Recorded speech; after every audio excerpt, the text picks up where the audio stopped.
Alright, so hello to all the newcomers. Today we're playing some Vampire Coast and Vampire Counts.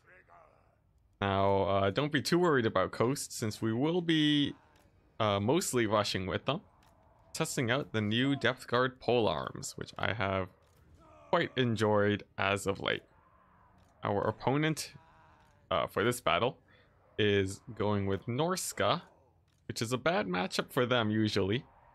Although that's usually because of the guns. So in this case, they may do very well. For our army, we have deck droppers who will be sitting, just getting tons of value in case there's not enough anti-air. And they'll be getting a ton of ammo from these gunnery wights. They'll just be keeping them going for the whole game, hopefully. We also have gunnery wights on crabs, which are really nice in combat. They fire while in combat, so they do quite a bit of damage. Keep them alive, of course. Noctilus, we have summons to deal with javelins. And then just a mix of cheap units and elite units. The Depth Guard are mostly there to kill skin wolves, I believe. So you know what, we'll even put them a little bit closer to the center. And these sirens could really live that we have terror. Good luck to have to our opponent. He gave us some time to I still have my speed run timer thing in the top right. Let me just close that. That is for later when we decide to go do Sotek's challenge. Should be very exciting. I'm gonna be doing it after this stream. If you're watching on YouTube, you should see a video get posted after this one. Probably like a couple hours. So for our Norskan opponent, he's gone for a pretty standard build. 1000 in size with a ton of javelins. By the way, we're on the new map, which is pretty hype. I quite like it, although this thing sort of blocks line of sight.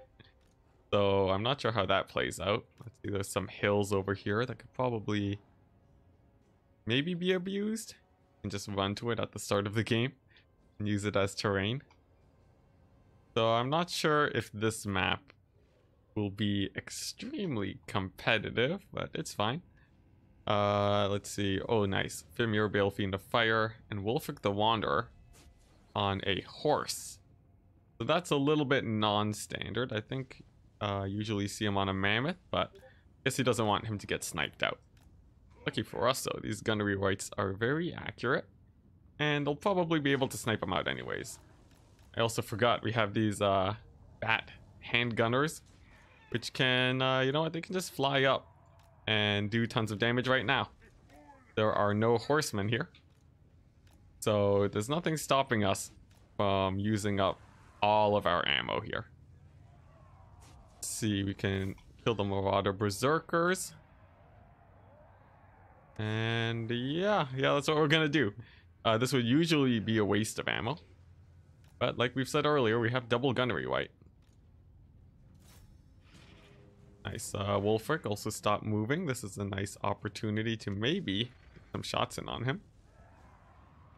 There we go. A lot of them miss, and the javelins are not getting in range, so begin pulling back our hand gun bats. And move our army into the nice middle-ish position over here. Going to continue sniping out that fire sorcerer though. It's a bit cruel, but we gotta punish our opponent for those weaknesses. The gun bats take a while to reload, so it's fine to move them about while we wait for that. And now there's a nice big infantry force over here that I think our Depth Guard will have a very fun time facing off against. Make sure our bats don't die to javelins though, and just pull them back. We'll keep the javelins distracted for a while. It'd be good for us. See some marauders over there and berserkers, who I would very much like to face sirens. Continue playing keep away with our bats. And our gunnery wights don't really want to be fighting berserkers. They want to be fighting Wulfric. So they'll be charging in on top of him. We'll throw down a Wraith Storm too. I see our dogs have also done a really good job catching those Ice Horn Marauders. And let's see. Where do we want to go? The front line is looking okay. And I see some Berserkers over here taking to the flank. We also have a huge backline attack of wolves. Lucky for us, we settled for a rush build this time. So we're not too worried about them. Let's keep those wolves alive though. And let's start using these bats to kill the Mist Stalkers. We've also lined up the infantry, so we'll double Scab Scrap to melt them to about half HP. That works out well for us. And this is also a nice time to throw down a zombie summon. So there we go. Where are my dogs? They need to be chasing off those dogs. And we'll even heal them up to make sure that they will be able to do their job. To the gunnery wights, can probably start moving in to give ammunition to my gun bats. They're a bit far away right now. Good thing the Mist Stalkers are moving up towards me though. So I'm going to now move my gun bats in position, and then they'll be able to deal with the Mist Stalkers and also get some extra ammunition. It's important that I'm doing this early, because the higher ammunition they have, the more damage they'll be doing. So it is very important that that we are constantly giving them ammo. So there we go. Nice. They managed to rout off the Mist Stalkers. And as long as we keep these javelins busy, I think we're good. Wolfric 2 actually getting hunted by a gunnery wight. Say that is a little bit embarrassing for him. And yeah, we're just gonna stay on these javelins. Gunnery wights can keep shooting Wolfric actually. Not much here to punish him. And I think those Mist Stalkers are far enough off the battlefield where we don't have to worry about them. The next order of business, obviously continue chasing off units with our dogs. And also sniping out any characters or important targets on the Norskin side. Stuff like this Fimir Balefiend of Fire. Be nice. We don't want him to have too much magic. Our gunnery wights too can also continue using their Scab Scraths. And see, against Marauders, it's pretty punishing. Although that one did a little bit less damage than I would have expected. But it's fine. There we go. That should get those guys routed. And I think at this point, we want we want not Wolfric, what do you call it? Noctilus. We want Noctilus to group up with the gunnery wights so that we have a nice healing AoE heal to throw down. We're going to continue giving the gun bats ammunition, since they are in a very strong position of power right now, all the javelins being occupied. And they're going to continue shooting at Wolfric. See, I very much want to heal that gunnery wight now, but it's important that we wait, since the overcast Nahek is a lot more efficient. So there we go. And we'll even heal up the gun bats, which is important, because if you get your models back, then you will then you have more ammo. So let's just use those guys to chase off these hunters, then pull our dogs away. A little bit of a misplay actually, letting them get caught, but it shouldn't matter too much. We're in a very nice lead, and we even have some depth guard left. I'm not sure where the other unit went though, and I'm interested to see how well they did here. There we go, a big rout from Norska, and GG. Boy, cool. So yeah, that worked out pretty well. That was a pretty standard Norskin army too, and he brought a bunch of hounds, presumably to catch any guns that I had, which went terribly for him. The Mist Stalkers too. side to our handguns. I think it would have been better to have horsemen here. Now, what's important for me is checking out these depth guard, and they did okay. The damage value being slightly less than their cost is fine, since a lot of these units will be routing. So I think this is pretty good. Can you show gold value on the bats? Yes, I can. These guys traded upwards, getting 2,000 gold total. Dogs did about normal that time. Look at that. Gunnery whites. So good. So good. They paid for themselves. So I think that went pretty well. So for this next game, we're playing as vampire counts, and we're going to be trying to learn them. We've been working on that for a while now, and I have a strategy. A lot of vampire counts play relies on good decision making and optimal uses of overcast and hack.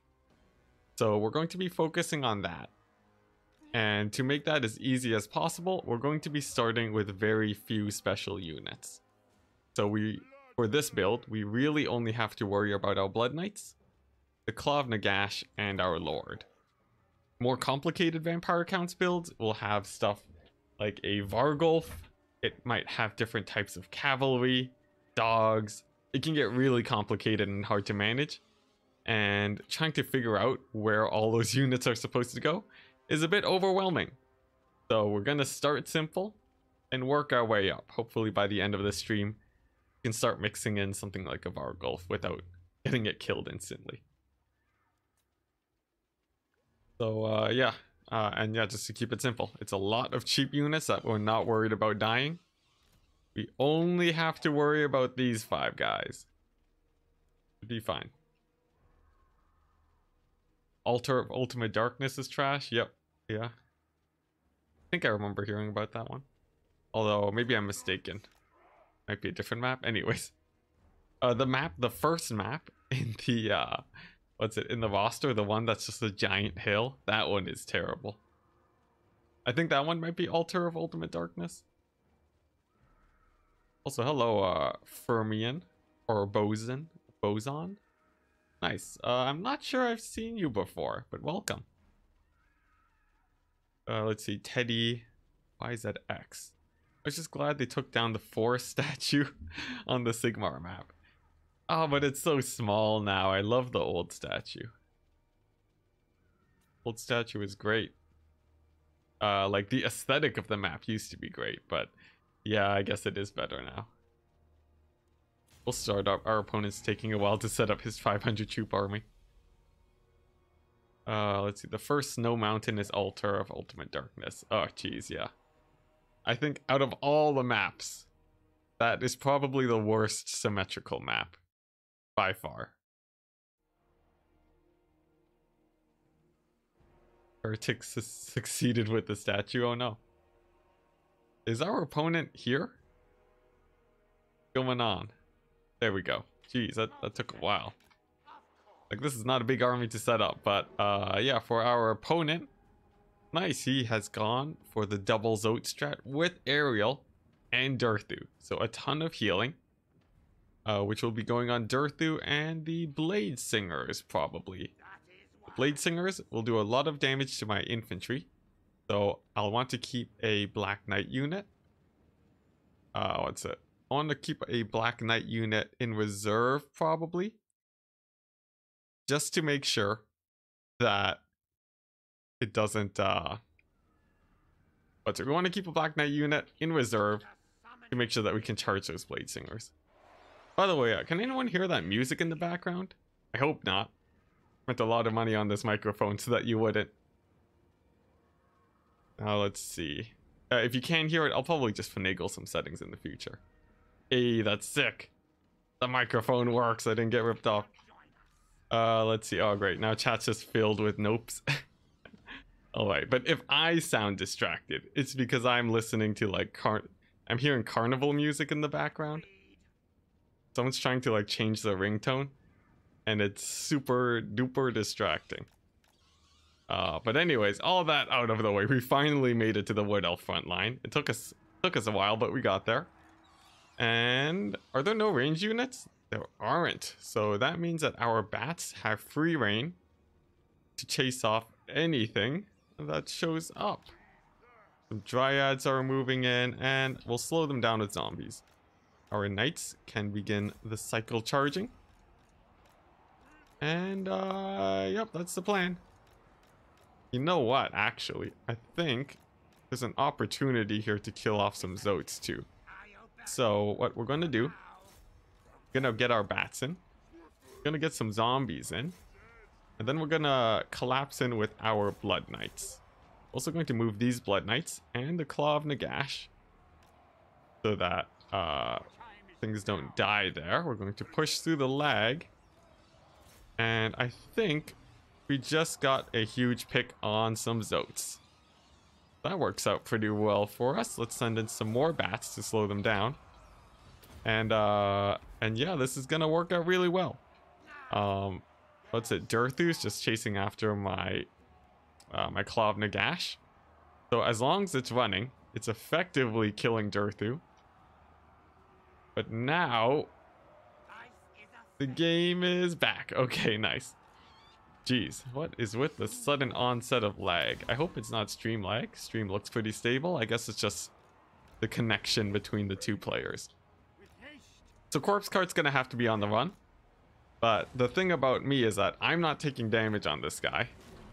And my opponent is gonna be losing his Zotes, which is about a quarter of his army. Which works out really well for us.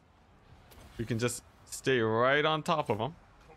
We have our Blood Knights here. And you know what? I think they'll probably want to pull back for a cycle charge. Oh, what's it? Corpse Cart's gonna have to keep moving. And there we go. Our Knights then move back. Let's also occupy those spears. And I'm seeing some nice cycle charge opportunities in the center formation. I also want to keep that Claw of Nagash safe, so it's going to be pulling through my Fell Bats. And then, let's see. Yeah, it's going to pull through my Fell Bats, which holds up Zotes and Durthu, which gives another area where we can punish our opponent. Alright, so we got a lot of damage down in the middle here. But not a whole ton. His forces are sort of consolidating now, which can be scary. But he'll have to be careful not to group up too much, since the Corpse Cart does a ton more damage if my opponent clumps up, since it has that AoE damage effect. So since my opponent has grouped up, we're going to start attacking these flanks, trying to get them down. A Soul Stealer goes down on my Blood Knights, but we don't really need to heal them yet. Oh, actually, it goes on the ground, which means that I think my Blood Knights take a little bit less damage. And yeah, like I said, priority number one is getting value. So it's much more efficient if we clump up our Blood Knights to heal them. And yeah, we're going to be focusing on that. Now, our opponent has a bunch of really strong monsters, and his infantry is taking just forever to die. But I'm seeing a possible opportunity over here on the left flank. See, Durthu has chased my Corpse Cart, which means that I think I can get a pretty nice charge in with my Knights. There we go. So we're going to go for a full surround, and we're going to try to take out Durthu. This is also a really nice time to use our Nahak. And I don't really need to spawn infantry yet. Oh geez, another Soul Stealer comes down a little bit earlier than I would have expected. We'll be taking most of the damage on that. Let's see. But our Blood Knights are still alive. Our Corpse Cart has escaped. And And if Durthu decides to chase, which he does, it means that we'll be able to pick off some Zotes. So there we go. Mortis engine goes, and our Blood Knight charge manages to keep it. To keep the Mortis engine alive and on top of infantry.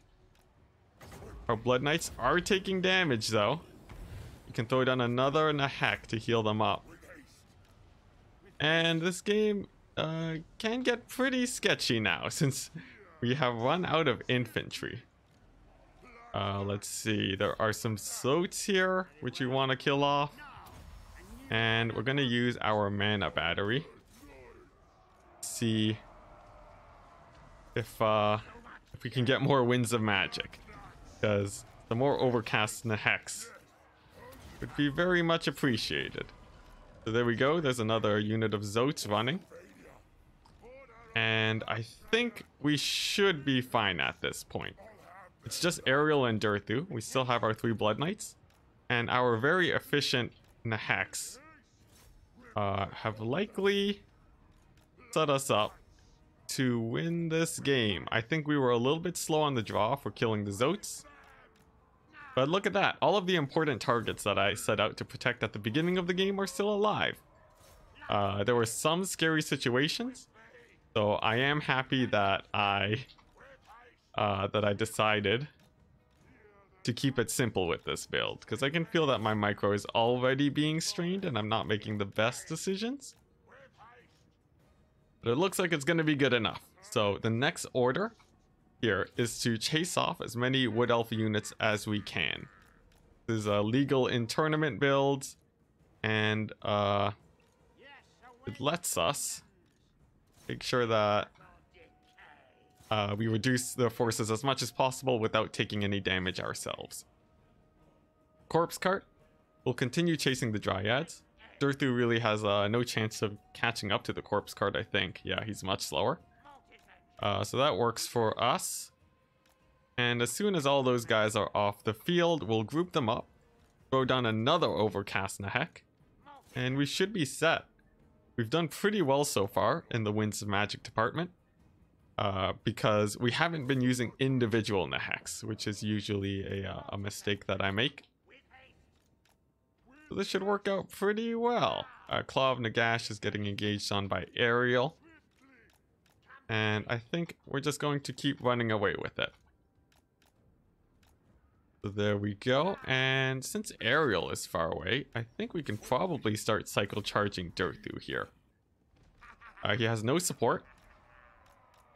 And with our Blood Knights charging in on top of him, they'll get a full surround, which is nice. Ariel pulls back to defend Durthu, which is nice for our opponent, but it lets the Mortis engine do even more damage to the Blade Singers. There we go, we'll just continue cycle charging while we wait for these Blood Knights to come back in. Mortis engine doesn't really do much to single entities, but I think we will want to keep it alive though, since it does give extra healing to our troops. So we're going to be doing what we can to keep it alive. And you know what? I think even though we don't have our unit of Blood Knights here, this is a pretty nice engagement. We're going to charge in to rout the Blade Singers since they were getting low. And we're going to have to eat another AoE by the looks of it. Yeah, Soul Stealer, which will heal up Ariel. So all we got to do now is figure out which target we want to prioritize. Our opponent is clearly choosing to prioritize the Corpse Cart, which takes a ton of damage, but is just barely alive. We're gonna see if we can distract Durthu at least before it finally goes down. And I think it does an okay job. So, what's it? Our Blood Knights are going to be surrounding Durthu, trying to get in as much damage as they can. And our Lord is going to be getting smacked real hard. There we go, he finally disengages. And we're going to have to see how well we can cycle charge these guys. We're about to get heal cap too, which is a sign that we've we've controlled okay. But it's bad in that it means that we can't really heal up very much. So we send our Lord in, Durthu turns towards him, and we're going to use the last of our Winds of Magic here. I think a zombie summon of skeletons should do well. And it'll also allow our Lord to hopefully escape without Durthu putting too much damage on top of him. There we go, he does manage to make it out. I think another cycle charge from our Blood Knights is warranted. So we'll get them ready, and as Durthu turns around, we can also charge him in the back again.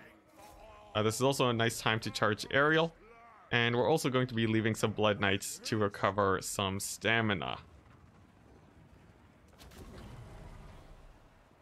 You guys are talking about Nehek nerfs? Okay, cool. There's not much to micro here, so at this point I can start reading chat. Just to summarize the rest of the game, it's just gonna come down to cycle charging Durthu to death. Man, another AoE comes down though. That is brutal. Where are all these AoEs coming from? Let's see, we can hack these Blood Knights at the very least. Let's go and do that. These Blood Knights are about dead, but these ones are at the ready. Nice, Durthu finally turns around, we can cycle charge. Could be good. Nice, Ariel. Now taking a lot of damage. And Durthu turns around to hit my Lord, and he gets the hit in. Which sort of sucks. But he does manage to take off back into the skies. And I think we can actually kill Ariel here. Which may be something that I should have done earlier. But I'm not super sure. It looks like she's getting into position to try and escape. But that means that my Lord will be able to pin her down. Nice. A charge in from our Knights should finally get her killed. But not before she pushes my Lord towards Durthu. Which gets things a bit scary for sure. But wow, we actually managed to get army losses on the Wood Elves here. And a win! Nice, so that was pretty scary there. We took a lot of AoEs, especially on our Blood Knights. But I think we played a pretty nice vampire counts there. Focusing heavily on playing efficiently with these Blood Knights and efficiently without a hex. I was pretty confident. Oh, I forgot about my Necromancer. Whoops. I was pretty confident that my Knights would be able to kill Ariel and Durthu, and I did not expect it to get that close at the end there. But yeah, it worked out, and look at that damage. That's good stuff. Oh yeah, that's really good. Okay, so for this next game, we play against the Wood Elves. We're going for a rush build, because I very much don't like defensive play in quick battle. Using Silostra, the new depth guard polearms, in case we see cavalry. Oh, he vanguarded behind me. Well, that's hilarious. Anyway, so we're using the new depth guard polearms and Silostra to help with the rush. And I'm expecting the depth guard polearms to do pretty well. They work super well versus cavalry, and they can also kill the newly upgraded Treekin. To actually kill infantry, we have our scurvy dogs and sirens, and also they can do a bunch of things. They can hold off cavalry. They don't want to be fighting any trees, so yes, it will be exclusively cavalry for them. When it's saying wrong side, yeah, I know, I already turned around. For our opponent, gone for a vanguard with lots of trees, Orion, who will be hard to kill for sure, and a bunch of cavalry. So that's not too worrisome. We just gotta get in position, and then I think we'll be splitting up our dogs for this endeavor. The Dryads aren't especially scary, and as soon as the cavalry is out, we'll collapse in around them along the flanks, and then they should die pretty quickly there. One point of order though. We got to be really careful of Orion. He's slow, but if he gets in combat, he will kill Silostra instantly.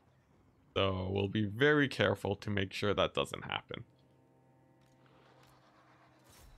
See, oh nice, my opponent charges in with his cavalry so we can pull back our dogs. And as the fight happens, we pull back the dogs back. We bring the dogs back in, which lets them actually chase down the cavalry. So there we go. There's no support here, so I expect those guys to be dying. Sirens will have to stay away from Dryads, since they will get killed by them. And they're going to be focusing on fighting those stags. Silostra has a ton of spells that she can use to support. And we can also charge those, charge the stag knights with our dogs. And then once they start running too, we will be able to chase them off with some dogs in reserve. The frontline fight has started, which is good for us because now we can use our knight summon. And we're going to be using them to charge straight into the Dryads. We'll even use lance formation to get as much damage in as possible. What's it? Orion's ability is being used there, but we're not too worried on that flank. We will have to be careful that we don't have any healing though. But we've been trading very effectively so far. So there we go, this flank has collapsed. And we also have the unit of Dryads gone here. Means Silostra can, what's it? Or not Silostra, my Sirens can stick in the fight without being worried. So there we go, this flank is down. And with our dogs charging into the back of, what's it? These unarmored Dryads, we should be good. They do have 60 armor actually, but Scurvy dogs do a lot of damage. And they will be able to kill them. Meanwhile, on this side, we have our dogs chasing down stag knights. We don't want them to die though. So let's bring in those pole arms to support. And start figuring out what in the world we're going to do about Orion. And Orion and Ariel. You can see Orion is already, he's plonking away at my lord with his javelins. Definitely not the best situation, but we do have our Death Guard pole arms. In fact, we have two of them almost at full HP. So perhaps that's the way. Let's see if we can get Orion mucked up into some zombies first though. And let's see, there is a small problem in that these two are unbreakable. That's gonna be a pain, but we'll figure that out later. The stag knights are running now, but they're running towards Dryads. Sort of sucks for my dogs. But we have some treekin routing in the distance. That will help. And I really just want to get these stag knights down. The Ariel now moving into the fight. Will have a hard time versus my depth guard. And I think I'll actually leave Silostra there. I quite like that. We also have the treekin running. And it's looking like it's just Orion and some stags left. Also, a really nice bonus is that Orion doesn't have any magic damage. So I'm expecting him to have a harder time versus Sirens. Let's just start consolidating our forces and getting ready for the late game. Silostra against Ariel and Orion against our Sirens. He'll have a very hard time pushing through. I do wish I had some healing, but it comes with the build. Healing's very expensive. I also forgot Orion does have magic damage. Summoned some hounds in on top of my Sirens, which means that he is able to pull away. Thankfully, the Sirens do live though, and they will be able to continue slowing down Orion once again. We're going to feel pretty safe bringing him down to to low HP. But once he gets below 20%, that's when we have to worry about actually bursting him down. See, Silostra's gonna throw down a bunch of melee attack debuffs, but she will want to continue running away from Orion. He does a lot of damage. And Silastra actually getting caught up on Aerial. Come on, get out of there. Just keep pushing. And you'll be just fine. Come on, Silastra. There we go. So she does manage to get out. It is bad that Aerial is still alive, and we're just casting a spell to proc Silastra's debuff, the one that does a bunch of like 50 damage to units. Yeah, we're just going to be casting spells since he's gonna die to Orion anyways. Where is it? Yeah, Kiss of the Deep. We're just going to be using Silastra to get that going. So there we go. She does go down, which is a shame. But the rest of the Wood Elf forces are gone. It's just gonna come down to Orion and Aerial. Now Aerial does magic damage, so we'll keep Sirens off of her. And hopefully our depth guard will be able to cut her down. You can see she is extremely tanky though. Even without armor, but this actually looks like a pretty nice job for Scurvy Dogs. So let's charge them in and see how well they do. They charge in and they actually get a pretty solid like 100 or so damage on top of her. Which, wow. Yeah, the combination of the dogs and the polearms looks like they should be able to take her down. So there we go, that's Silastra out. Our Sirens are taking some damage. And oh man, more hounds coming on my depth guard. But they do move out. We can now move our Sirens in to engage Orion. They provide their debuff over here, the charmed debuff. But oh man, a piercing bolt's coming down. We can dodge it though. It does come in a little bit slower than the hounds. And there we go. Most of the Sirens live. So what we're going to do now is we're going to be recovering the exhaustion on our troops by leaving them out of combat. This will be important because Orion is gonna start healing.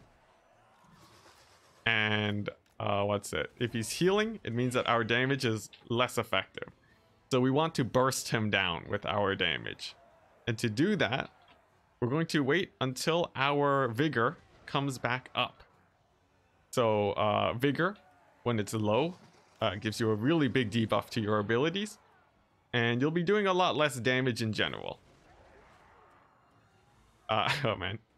Yeah, so vigor, yeah, you want it to be high to do more damage. And with Orion, with his crazy with his crazy like Cloak of Isha, you gotta make sure that you burst him. You can see he's almost out healing the Sirens here. Thankfully they are magic damage, so they do get through that physical armor. But yeah, we're just gonna sit back and wait. We get to meet him, vigor, and while we wait, we can go in and look at chat. Zatchbu you're saying you're so torn here because you hate Coast, but you say that apparently I'm a good guy, so that's very much appreciated. But come on, man, I play all the undead factions. How could I possibly be a good person? The Lycus Cerebus was wondering if he brought it. Blobbing would have been really bad potentially. Soul Stealer? Oh, maybe. Can't check anymore though. Vampire Coast has the best teaser video. Oh yeah, yeah, for sure. So anyways, yeah, you can see Orion is continuing to heal. A problem for sure, but as soon as these guys get to high vigor, you're gonna see he's gonna be in for a rough time. You just wait and see, guys. And you know, of course, a lot of people say that they don't like these sort of single entities staying alive at the end of the game, but a lot of the times it comes down to knowledge. If you control your army correctly and you make the right decisions, they're not too much of a problem. Like for example, in this game, I really it was really important to keep my depth guard alive, and that's a choice that I had to make at the beginning of the game so that I know I'd be able to win in this late game situation. With, oh, he wants to X4 it. Okay, nice. So, yeah, you know, people that lose games in this situation, I think it's more because of misplays. Like you don't keep something to cycle charge at the end of the game. And it's less about the it's less about what's it? It's less about like these guys being, you know, very strong or whatever. But anyways, yeah, like single entities at the end of the game aren't very much of a problem, is what I'm saying here. Although, you know, if Orion actually manages to win here, then maybe it is a problem. But we have our cycle charging. We have our depth guard at full vigor. They should be able to kill him. Any moment now. Any moment. There we go. Yeah, so there we go. That's all we had to do. Get max vigor. Cycle charge him to death with dogs. Easy, easy peasy. Oh my gosh, yeah, so let's take a quick look at that build, and GG guys. Look at those depth guard pole arms. Can I just say, you guys are the best unit now. They're so good. They replace the role that handguns lost, which is like, it's perfect. It's perfect. Like, the balance change that CA put out, it's so good. I think it, oh man, amazing. Also, yeah, let me take a quick screenshot of that depth guard pole arm thing. But yeah, anyways, yeah, that was a pretty fun rush build. Okay, so we're playing Vampire Counts again, and we're up against Tomb Kings. I forgot to take my Lord on a dragon, but I guess it's fine. You know what? Maybe the dragon would have gone killed by Ushapti. It's fine. So we have a Vargulf charge down monsters to do pretty well there, and we have a pretty cheap line of infantry with one elite unit, the Stearnsman, to put in a lot of damage and to stay in the late game where he will help in the monster fight. Other than that, it's two White Kings for Scabscrath, which, oh man, I really want to throw down a Scabscrath there. And we have a bunch of Blood Knights, yeah, and they're going to be circling around the back. For our opponent, he has a Tomb King on a chariot. I wish that was Cetra, then we'd see him rout because of the bug. A ton of skeleton spears and warriors, no Tomb Guard by the looks of it, which means that he's going to have to rely on his archers to kill my Grave Guard, that or the monstrous units. Like we said earlier, he has two Ushapti Greatbow who are moving up to begin firing, which means that now is probably a good time to start dodging with our lords. They hit something like my skeleton spearmen. That's actually really good for us. In fact, just the loss of ammunition is almost worth it. Especially if they're shooting at zombies. But in case he does retarget, we will be dancing around with our lords to make sure that they stay safe. Now, the White Kings are nearly there. They need to get a little bit closer, and then we might just be able to win the game off of Scabscrath. But in case we don't, we're going to be sending in our cavalry and our Vargulfin so that these units cannot retreat behind their lines. And here we go. We did it. We did it. Okay, so that's about all the HP on the Tomb King's infantry taken out. And in fact, you know what? I think I could have crisscrossed it, but I sort of like that. I sort of like that play. But yeah, I think separating it would have been better there. And I'm now seeing that a net has come down on my skeleton spearmen, interestingly enough. So a little bit of a strange play from our opponent, but we won't question it, and we're going to start cycle charging the non-spear infantry. Since these spears will be able to brace, they won't do too much damage to the Blood Knights, but they will, they will take a lot less damage. Make sure that doesn't happen. We have our Knights charging something else. Our Vargulf can pressure the War Sphinx. And now it's all about keeping those Knights, having them do a lot of damage. Let's see, that Lich Priest of Light can also start taking a lot of damage. And I can really feel my micros getting pressed here. But I see a gap in the front line, so we're going to abuse that. And these spears moving up too have also presented a nice gap for us. The the Tomb Kings are beginning to retreat, but by retreating through their through their infantry, we've actually positioned ourselves so that we can catch them. So there we go, we catch a ton of archers, and now we're also starting to win this frontline engagement.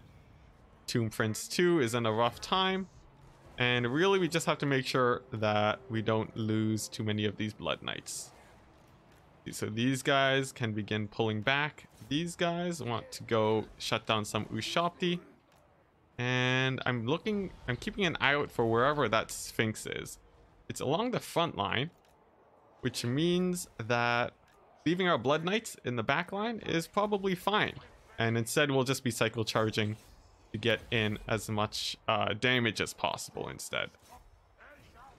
So there we go, we've shut down the the great bows over there. But I remember there was another unit of great bows. They're up there in the center, which means our Vargulf doesn't really need to engage them. And instead it's going to decide to shut down the Sphinx. There we go. So with a little bit of mass, our Vargulf will be able to pin down the Sphinx, and then we'll be able to beat it down with our White Kings. Now let's see, there are some archers over here that we can scab scrap. So we're going to do that. Let's see, as soon as they reform, we'll be able to throw down another one, and then they should be taken down. There we go, we bring them down to less than half HP. And the Sphinx too, at pretty low life, means that this game is just about done. Be grouping up our Blood Knights too for a big Nahek. And just a note, it's always good to group up, or it's usually good to group up your knights on top of something that you charge. And it gives you a really convenient place in Nahek, and it means that they're doing damage at the same time. This is more efficient than grouping them up in the distance and then Nahecking them, since doing that usually takes way longer. Let's see, I'm not really worrying too much about our lords, since they are very proficient in combat. So we just leave them in the fight and let them do their thing. The Sphinx 2 is taking a lot of damage. In fact, we'll be able to pin it down with our Blood Knights. And I'm also seeing that our opponent looks like he might be setting up to cheese us. I'm not entirely sure. I hope not. But maybe he just forgot about his Tomb King. Nevertheless, that won't be much of a problem, since we do manage to hit army losses, and that's GG. So I think we did take a little bit too much damage on our Blood Knights. We probably could have been using more Naheks on them to keep them alive, but that's not too bad. There we go, the Tomb Prince is out, and GG. Nice. So yeah, let's look at those Scab Scrathers. Yep, White Kings. Very good against unarmored infantry. Our Grave Guard didn't do much, but it mostly came down to the Blood Knights. Yeah, mostly the Blood Knights, I'd say. Yeah, you can see, taking a bunch of archers versus vampire counts can be risky, because they can get shut down if you are not ready to protect them. And this front line of infantry simply was not enough. So, for this next game, we're playing against the Dowie, and we're trying out the new Coast Metaverse them. So that being a bunch of Depth Guard polearms along the flanks to act sort of like Sisters of Slaughter. And just cut down any Slayers that come their way. They run into dwarf infantry, they should be able to shut them down, and then we'll be just fine. For our we have some zombies to also just stall out the dwarves in case we need to buy time. Dogs to chase them off. Bats to hold down range units that get too close. and a surprise Queen Bess. Yep, a surprise Queen Bess that we will be using to what's it? To manual fire. Yeah, we're gonna be manual firing Queen Bess, and we're gonna use our gunnery white to feed it ammunition. Then it should be good. There we go. Queen Bess, actually, you want to be on hotkey 1. And the reason we put Bess on hotkey 1 is because that manual fire. We're going to be jumping to it every 1.5 shots. So you guys will see the timing in just a second. And as long as this guy doesn't kill Bess immediately, we'll be fine. Alright, how big is our opponent's army? About the same size, which is good for us. And there we go. So, what we do. Nice, he has bolt throwers, that's good. So Bess fires, and right after it fires, we fire. And then we leave that screen, and we can see that it misses. But you know, that's completely fine. Sometimes it will miss. And yeah, let's just move up our troops. Try to get some flanks on. We have a big mobility advantage. Let's see, and I think we want to be hitting those warriors over there. And I think that was too far. Darn it, too far again. I need to aim lower next time. See, next up, these miners won't do too much damage to sirens. So that's a good engagement there. We just gotta shut down those quarrelers. Let's see, some dwarf warriors can get shut down. And then let's just keep getting these sirens through. You need to shut down that organ gun. Nice, so Bess is going to fire again, this time aiming a little bit lower. We're gonna see if that shot hits. Oh, so close. Alright, so it misses. But our depth guard are doing fine. There we go, just shutting down the miners. And what's this? It's an Ungrim Iron Fist. So obviously, we don't want him fighting our lord. But that's a pretty easy engagement to avoid. Dwarf Warrior Great Weapons will do badly versus our sirens. And I'm also seeing that our Scurvy Dogs are doing good. They eat some flamethrower fire damage, which is painful. And so far, we've been missing with Bess a lot, which is a little bit of a disappointment. But not to be perturbed. Whoops, wrong target. There we go. We have some miners here that we can shoot. Come on! Oh, we missed. We overshot again. Alright, well, a little bit rough, but it's fine. Let's see. What is that? A Thane? Alright, well, we'll just ignore him. And we'll continue using our depth guard pole arms to keep up the fight. So there aren't many threats for the Dowie that the Dowie can throw at us at this point. So I think we're just about fine. Ungrim Iron Fist is getting shot up by our lord. And we'll have the gunnery white shooting him in a moment too. That skirmish mode will help there. Alright, let's try again. Let's see, quarrelers are over there. That means if we aim like this, we should be fine. Freaking hell, we undershot. Alright, well, back to kiting Ungrim Iron Fist. We'll leave our bats alive so that we can, what's it? We're leaving our bats alive because we want them to dive in on these Iron Drakes at some point. In fact, those Iron Drakes are doing a lot of damage to my depth guard, so we're going to pull them back. And keep an eye on Ungrim. He's continuing to chase my lord. And it might be prudent to give ammunition to our lord soon, but we can wait on that. Now, here we go. Risky shot of the day. We're going to fire here. And I think we finally hit some units with our manual fire.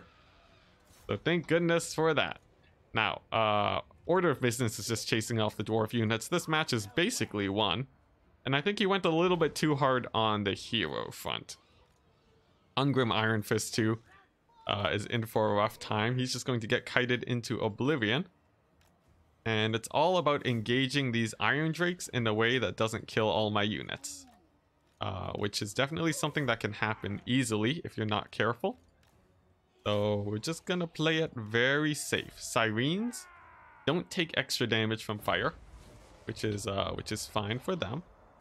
And yeah, with a full surround, we should be good. Now, this is a pretty close shot. In fact, here we go. We can aim basically point blank, and we finally hit, but Queen Bess does fire damage, so it does basically nothing to Iron Drakes. Now, anyways, back to actually playing properly. We're gonna send our bats in onto the Iron Drakes to pin them down, and then send in our infantry. That'll get them killed. Meanwhile, Ungrim is dead, and there's only 2 heroes left.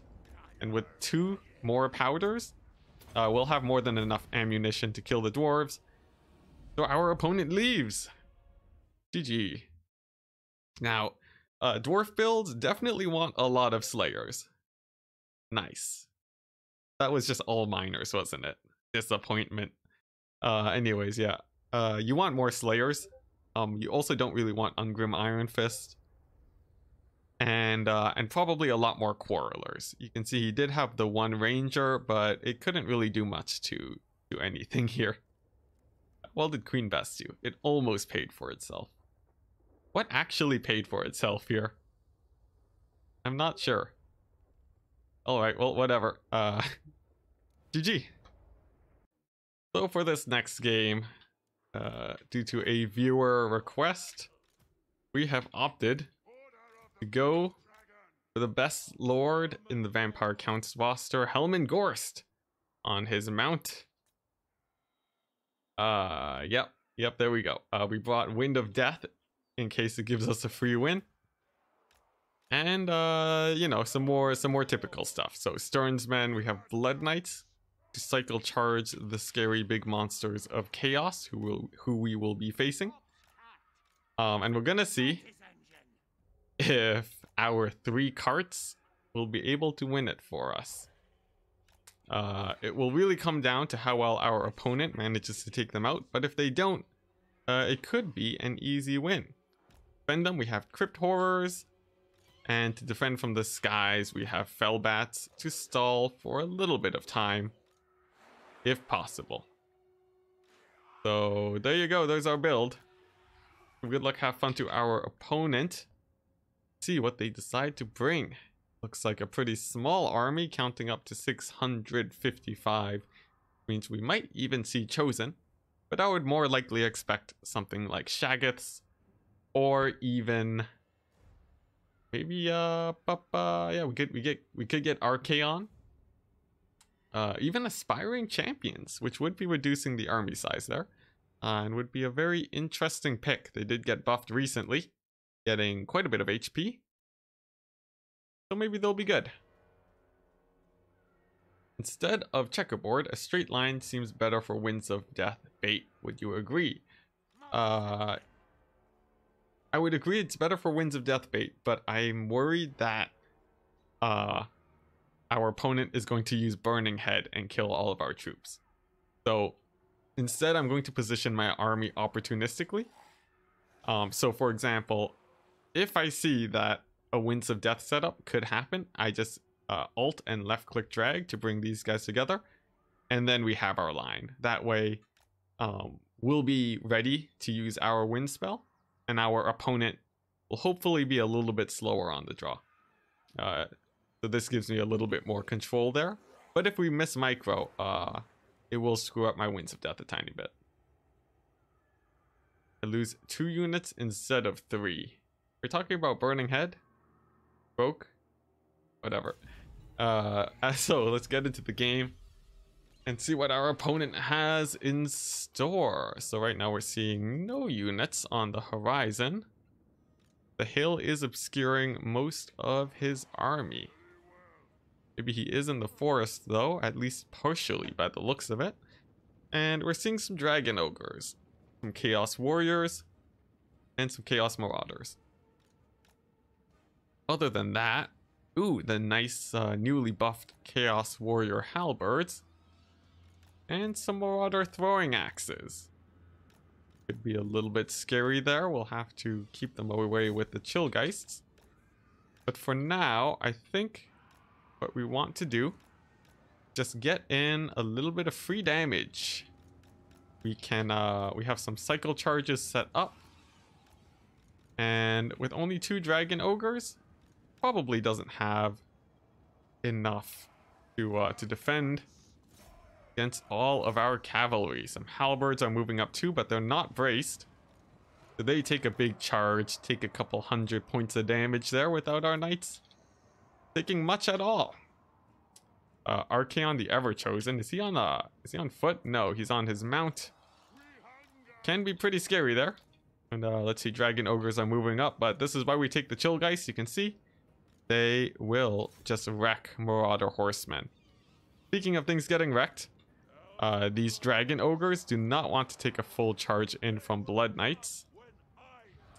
But yeah, they don't want to be taking a full charge from Blood Knights. They took a lot of damage there, but now Archaon is moving up. And my Blood Knights are taking some damage, so let's throw down a heal on them and let's begin dodging this burning head. We will, let's see, move our corpse cart to make sure it doesn't die, reposition our Blood Knights, and get this Mortis engine doing its thing. Helman Gorst, quick, someone tell me, does he have to be in combat to do his thing? I think so. So we'll send Helman Gorst into combat. Our Archaon does move in to engage him.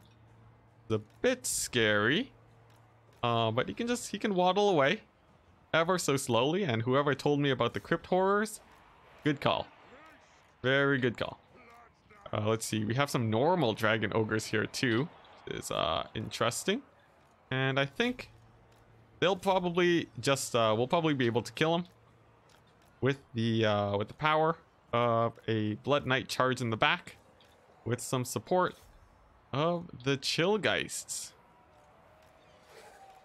Nice. Our front line is holding out well, and as soon as this charge comes in, it's gonna be rough for Chaos, I must say. Nice. The Mortis engine is getting a ton of value.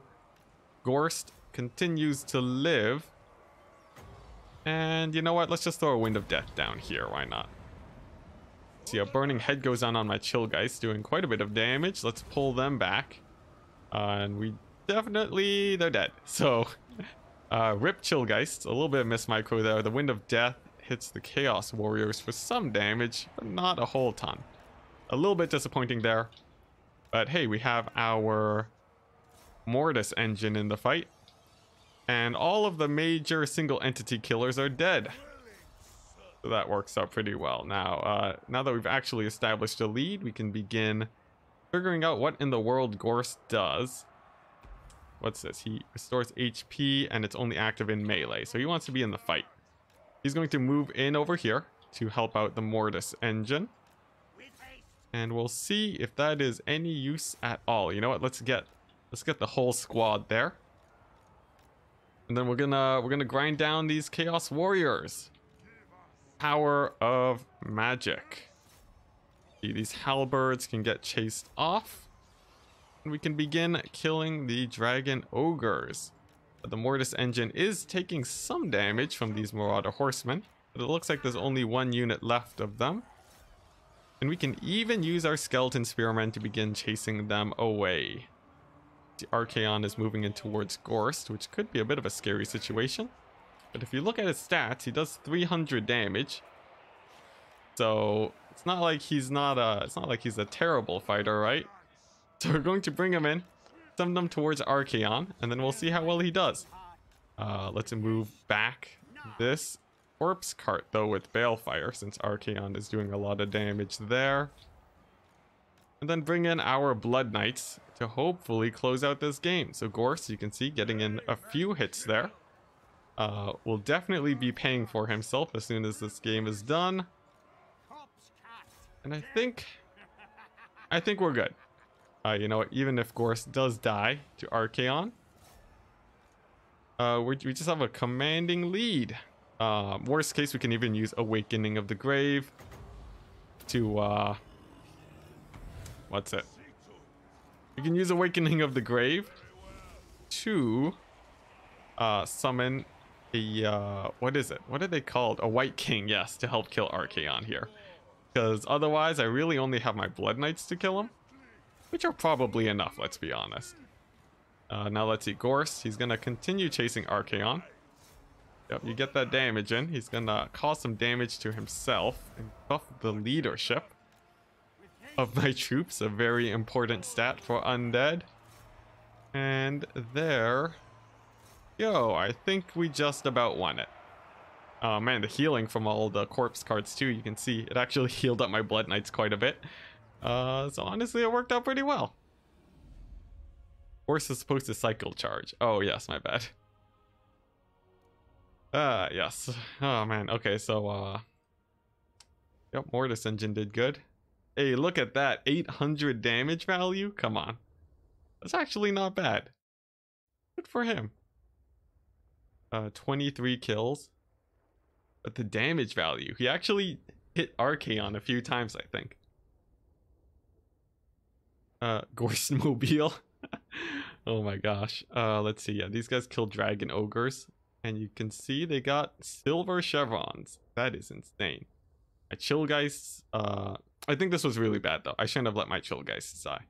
So if there's an actual takeaway from this game, I gotta be really careful around magic damage, which is obvious on paper, but not so obvious in battle. And here we go. So due to a request, due to London Willow, he's requested that we bring Croak and get a win with him. We only have one attempt at this, so let's try to make it work. Now, in line with our pretty sketchy builds, we've just bought 1,000,000 skinks. What's it? And Nakai. So we've gone for a crazy leadership debuff style. Because if you look at this, select Nakai, he has an AoE that decreases leadership by 8. The Dreadsorian has something that decreases leadership by another 8. Plus the penalty from fear means that anything at 30 leadership will terror out immediately. So let's see if that actually works. And if it does, it'll be great. If it doesn't, you know, live and let learn. So let's see how this goes. Good luck, have fun to our opponent. Let's take a quick look at his army size, about the same as ours. So here we go. This is a new vampire lizard faction. He's gonna give us undead elves. Yo, undead elves would be great. All right. So our opponent, were those chaos spawn? Because that sort of ruins my leadership bomb strat. Let's see, there's an Ungor spearman herd. And Bestigors, interesting. We also have harpies and a giant. Cool, cool. There's also a Cygor, but you won't have too many targets to hit. We'll also be able to start throwing in some javelins. So first things first, I'm going to try collapsing in this left flank, and then we're going to deny a flank with our mobile skinks. So let's send them over there. And nice. We get a nice impact charge. We can also bring in our cold ones. Our skinks can hold down the infantry. And our Bastiladon crystal can just get in the fight there. Shredder of Lestria, you can pull back. And now let's start routing off those guys. We will continue denying the flank here of our opponent.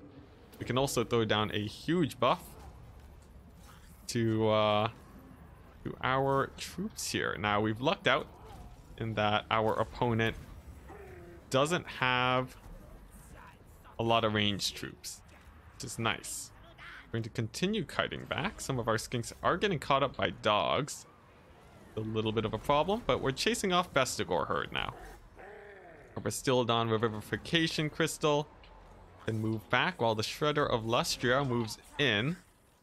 Let's see, we can unrampage our mobility.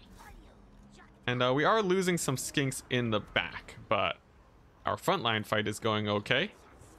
Shredder of Lustria is doing fine. And whoa, Croak is actually dying. Get a heal off on him. And then let's use a deliverance. So there we go. Bestigor are here one moment. And they only take some damage. I should have used the upgraded version. Alright, so take 2. Croak is going to use, actually, that did okay. They're about routing. However, I am losing my, I'm losing my mobility here. But they're not as important since, like I said earlier, there are no, there's no archers for our opponent. Now, we just have to get rid of those Bestigors. I guess another AoE there should do it. And now that the Dread Saurian is actually surrounded, I think we'll use the big one. We'll get that down right as all the troops rout, but hopefully it kills some Chaos Spawn. And it does nothing. Nice. Okay. So, alright, that's a bit rough. But let's throw down another leadership debuff. That should get rid of the Gorble. And now it's come down to our nasty blob fight here. Let's see. The giant is doing okay. There's some Ungor spears coming in. But we can throw down another AoE with Croak, and hopefully this one will do okay. And there we go. Come on. The anticipation. It does half HP to spears. Oh man. The Croak is being a little bit underwhelming. Oh man, whoops. We accidentally rampage all of our troops, which obviously is not the most optimal situation, but you can tell I don't run builds like this very often. Even Croak is rampaged. Everyone's rampaged. But it's fine. As soon as the Cygor summon is gone, we'll be good. Rampage wears off, and we just have to make sure our Dread Saurian doesn't rout. So we're going to save our leadership buffs for that. While, let's see, we check to see if our heals are back on cooldown. And let's see, just keep checking that leadership. Our mobility is good. They're back in the game. We're just gonna pull them out so that they can cycle charge. And man, that giant holding out really well versus the Dread Saurian there. Come on, gotta go down. Let's see, Revivification Crystal. You can buff the Dread Saurian. Let's get its leadership back up. Oh, and it actually routes. Oh, that's bad. So let's pull in our troops again. Not like this. Not like this. Let's throw down a leadership debuff to get some terror routes going. And let's see if we can save the Shredder of Lustria. Nope, it's dead. It's fine though. Croak is, I think he used to have a minimum range, and now that that's gone, it means that we'll be able to kill all of these spear units. And you know what? The Shredder of Lustria did okay. The Shredder of Lustria, it killed all of the big targets before routing. So that sort of works, and we get to enjoy Croak some more since he's still in the fight. Just gotta make sure we route these guys off. Thank goodness we have this Revivification Crystal for the terror. So we're just going to chase off some of these Bestigors and use our Feral Cold Ones. Get those guys out. They can charge these Ungor spears, since I'm expecting them to route on charge. Which they nearly do, but barely don't. So good on them. Wow, they actually managed to hold, but our feral cold ones didn't take too much damage. We'll keep them running, keep them away from the spears, get ready for another cycle charge, and throw down a big AoE buff on our troops here. We're gonna heal up Nakai, since Croak has Unbreakable. And we're gonna see if we can take out, who is this, Kazrak? Yeah, we're gonna see if we can take out Kazrak. We get some nice big hits with the Nakai. And with that, we should be good. It's really just that Bray Shaman of Wild that we have left to worry about. So let's charge him down. And see if we can kill him. We'll throw down a leadership debuff again. He's routing. The Bestigors are gone. The dogs are gone. And that is GG. Now, Croak, I don't think he actually got that much value. Sadly enough. We did win a game. It was in a very favored matchup, though. So a little bit disappointing, but, you know, we really showed how important it is to have archers, I guess, on Beastmen. Because trying to win in the monster fight there was really rough. So we can see Croak got a lot of kills, but only 2,000 gold value. We've had Depth Guard today that have gone better. I think I was using the wrong spells with Croak. I needed to use like the mid-tier spells to kill the Bestigors. But you know, what can you do? And hey, there we go, London Willow. Thank you for the gift sub. I do take bribes. So if you guys want to bribe me to do anything, you know, feel free to do that. Oh, whoops, I forgot to end the recording. But yeah, that should be the end of quick battles today, and we'll be transitioning over